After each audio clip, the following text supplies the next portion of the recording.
מיד נגיע לזה, נכון, נקודה מעניינת. רגע, אבל זה כרגע אומר, אתה צודק ואני אחדד את זה, אני לא מוכן להצביע למפלגות הימין. עכשיו, מה קורה כששני לוחות טקטוניים מתנגשים? מה נוצר אחרי כמה מיליוני שנים?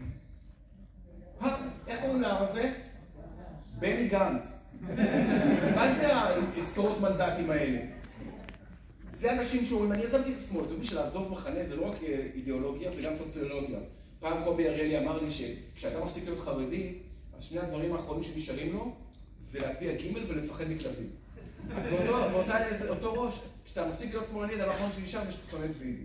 אוקיי? אתה לא זוכר למה כבר, אבל נורא קשה להצביע גם למפלגות האלה. אז אתה חונה בכחול לבן, תרתי משמע. אתה אומר, גנץ, איזנקוט, אנשים נורמליים נראים רציניים. ואם עזבתי את הימין, כמו שאתה אומר, ודאי לא עזבתי את האידיאולוגיה של הימין. להפך, אני כועס על הפוליטיקאים שלא היו מספיק ימניים, שהם שילמו כסף לחמאס, כסף קטרי, לא הגיבו על כל עפיפון. אז אני עכשיו... רגע, זה משהו, אז אני אצביע ליאיר לפיד ויאיר גולן, אז אני אחמץ, אתחיל לתרות עוד מתן קראנה. תאמינו לי, אני לא... אמרתי זה לפני חודש, חודשיים, 3. זה לא ייגמר בהר אברסט אחד גדול, זה ייגמר בשרשרת גבעות די צנועות בהיקפים שלהם. הרי המרכז ימין. זה קרה משהו דומה בשנות 2000? כן, נכון.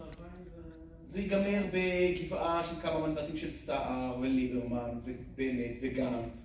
יוסי כהן אולי, למרות שהוא אמר שהוא פורש. מילואימניקים, אי אפשר לדעת.